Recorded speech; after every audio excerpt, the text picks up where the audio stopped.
గోరింటాకు సీరియల్తో అందరికీ దగ్గరవుతూ వచ్చేసిన Nikhil Bigg Boss reality show ద్వారా మరింత చేరువవుతూ కనిపించేశాడు. ఇంకా అప్పటి నుండి ప్రతిరోజు నిఖిల్ పేరు ఎత్తంది తన ఫ్యాన్స్కి రోజు గడవదని చెప్పొచ్చు. అటువంటి నిఖిల్ ఇప్పుడు సోషల్ మీడియాలో ఒక ఎమోషనల్ పోస్ట్ని షేర్ చేసుకుంటూ వచ్చేశాడు కావ్య కోసం.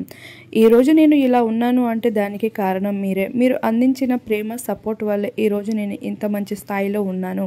దానికి నేను చాలా ఆనందపడుతున్నాను. కానీ నేను మీ అందరికీ ఒక రిక్వెస్ట్ చేసుకోవాలనుకుంటున్నా. ఇప్పటికే నా పేరుతో కొంతమంది వ్యక్తులని జోడీ చేసి నాకు ట్యాగ్ చేస్తూ ఉన్నారు. నాకు అది ఏమాత్రం ఇష్టం లేదు. ఏదైనా వర్క్ పరంగా ఉన్నట్లు అయితే ట్యాగ్ చేసినా పర్వాలేదు. కానీ నన్ను మాత్రం ఒక ఇండివిజువల్గానే నన్ను సపోర్ట్ చేయండి.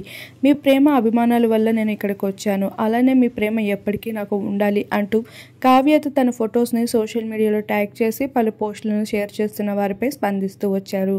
అయితే ఇప్పటికే చిన్ని సీరియల్లో కావ్య కోసం గెస్ట్ ఎంట్రీ ఇచ్చేసిన నిఖిల్కి ఏమైందో ఏమో కావ్యతో మళ్ళీ ఎడబాటుని కంటిన్యూ చేస్తూ వచ్చారు. ఇక మొత్తానికి వీళ్ళు కలవడం కష్టమే అని చెప్పేశాడు ఇండైరెక్ట్గా నిఖిల్.